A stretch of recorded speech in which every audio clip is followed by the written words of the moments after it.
welcome back to my channel. My name is Brittany Bundles. So today's video, I really want to talk about offering custom color options or services to your clients. So, you know, your clients send in hair and you custom color it to the color that they requested, or customers purchase hair from you and you custom color it the color that they requested. I'm going to talk a little bit about that. I recently got an email. Well, if you are interested, be sure to give this video a big thumbs up. Please make sure that you are subscribed, and let's get right into the video.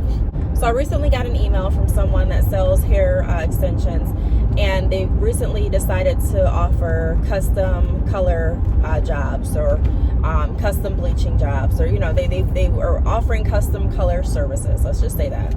And everything was going fine until they encountered one customer that did not like the end result, and she was not satisfied, and she was threatening to leave just horrible reviews, and she was threatening not to pay. And you know, she just really wrote in and told me the whole situation and asked me my thoughts on it. And I thought it was a good opportunity because a lot of companies do offer custom color services, and a lot of companies do also offer like bundle repair services, where you send your bundles in and they repair the bundles so that you can continue to wear them. I do want to say this, you know, there's nothing wrong with saying the expectations up front. You know, I'm not the best at coloring bundles.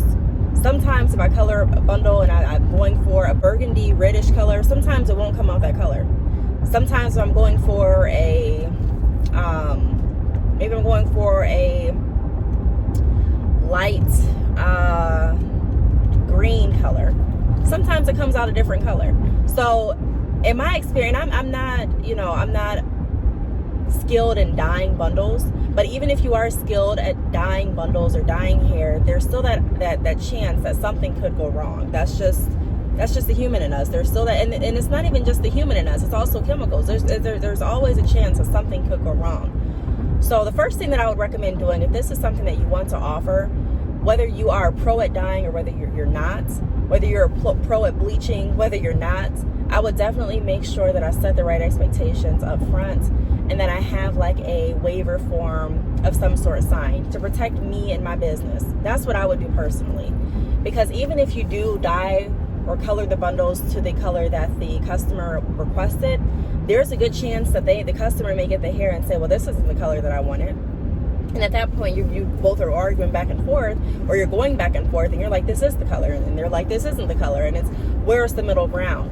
And so what I would do to protect myself is make sure, like I said, that I had some kind of waiver, meaning, you know, I'm going to try my best to get it to this color that you requested, but there's a possibility that the hair could be a few shades lighter or darker, depending on, you know, what I'm doing, depending on what color the hair started off as, depending on a lot of different factors.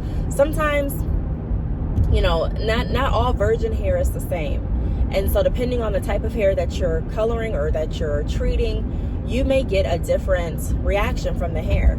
You know, so I think it's really about how you set the disclosures for your services that are really going to be imperative in making sure that your service runs smooth. So that's what I would do. I would explain that to them. Not every bundle of virgin hair comes in the same shade. Not every bundle of hair is going to be the same texture or the same quality. And so all of that matters, you know what I mean? Like, it all matters when you are applying chemicals to hair. Now, if you are offering a repair your bundles type of service, which when I first started selling hair extensions, I would see these services all over. And pretty much you would send your bundles in, and they will deep condition or wash your hair, or they'll put like silicone in the hair to try and prolong the longevity of your hair extensions, to give it more life, and to, you know, allow you to get some more use out of the hair before you go ahead and purchase your next set of bundles. My only thing with that is,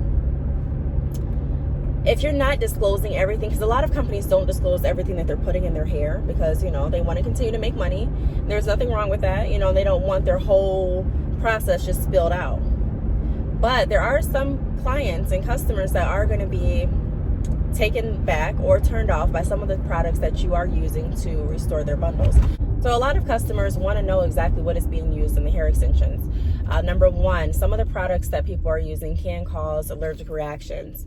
Number two, some products that people are using can provide just a really, really temporary quick fix, meaning, if you wash your hair with a certain mask or even like silicone, sometimes that can provide just a really, really quick temporary fix. I mean, you may get another week out of the hair extensions, if that.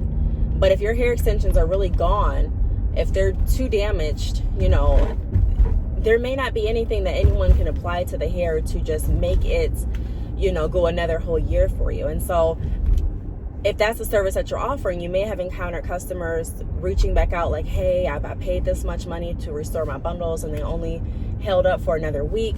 Can I have a refund? So you want to make sure that you're being very descriptive and clear on the expectations with your restoral process as well. You don't have to go into depth about every single thing that you're doing during your process, but you do want to set the right expectations as far as, hey, depending on what type of extensions you have, because all extensions are not the same, depending on the level of damage that your extensions have experienced, depending on, lots of different factors. Once we lay eyes on the hair extensions and once we're actually able to touch them and to, diagnose what we think the issue is and, come up with a plan on how we can restore your specific bundles, there's a chance that they may not be restored for up to 6 months or up to a year. And so I would just word it in a way that's very upfront and honest, because at that point you have something to fall back on, and it doesn't look like you're trying to get over. It doesn't look like it's a scam. It's completely honest.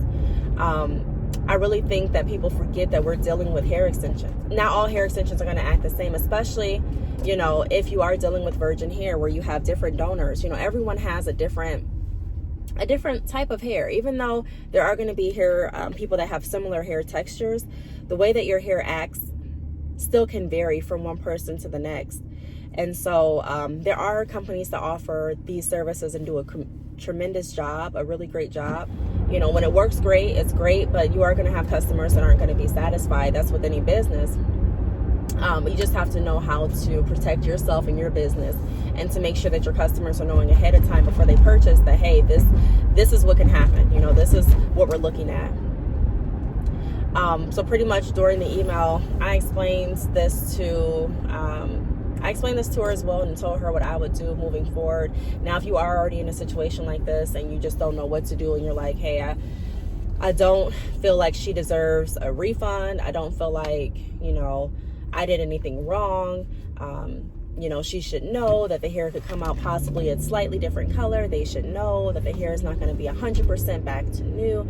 You can never assume, or you should never assume, that your customer already knows anything. That's just being honest. Because some customers do and some customers don't. So like I said, if you are going to offer these services, number one, make sure that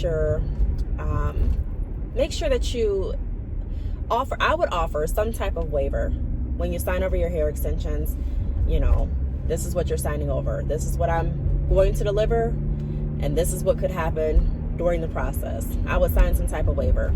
Second of all, I would not offer the service if I'm not comfortable with my level of doing the service. If you've dyed one set of bundles and you've had a great outcome with that set of bundles, but you really don't have too much experience on it, and there's a chance that you could mess someone's bundles up. I mean, there's always that chance, but if there's a higher chance because you really, aren't skilled in that area, or if you don't have experience in that area, I wouldn't necessarily offer that. Because when people are paying their money, they do want a service rightfully. They want the service that they're paying for. Even if it's a bundle repair service and you've tried this on a few bundles and it's worked okay, but you're not 100% confident with it, I wouldn't necessarily offer that as a service right off. I would make sure that it is something that I'm comfortable doing, and it's something that I can definitely do. Granted, like I said, there are going to be different outcomes based on the type of hair that you receive in. But I really think that as long as you do those two things, meaning offering a waiver for your customers to sign, and also outlining the expectations, like terms and conditions of the services, will really, really help just keep everyone on the same playing field. And then also have some type of action in place or some type of recourse in place where if you do truly mess up someone's bundles, because it may happen, what is the outcome going to be? At that point, do you reimburse them for the amount of the service and the amount of the bundles, because the bundles are still, technically damaged and you didn't provide the service? At that point, do you take bundles out of your inventory? And, are they going to be happy with the bundles that you're offering? If they got the bundles from someone else, and if, they are happy with their bundles, are they going to still be as happy with the bundles that you're offering? I mean, what is going to be the outcome in case something goes bad? So I always talk about this when you are starting a business. It's not just about creating an idea and going with it, but it's about making sure that you think everything through. And granted, there are going to be things that you learn along the way, but in my opinion, we should still be trying to figure out different workarounds for certain issues that could arise, just so that when the issues arise, we're not prolonging our customers and we're not trying to think of something on the spot, but we really know and we can say it confidently.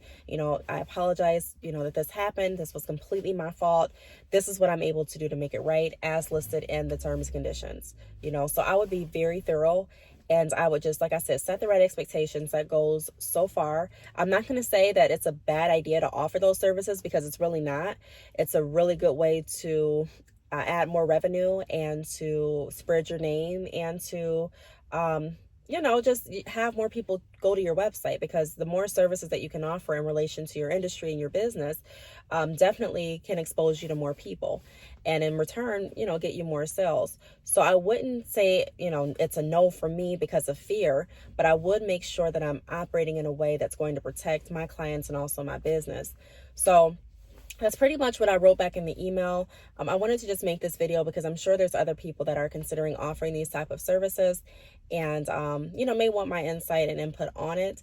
If you have any questions, feel free to leave them down below. Thank you so much for watching, and I will see you all in my next video. Bye.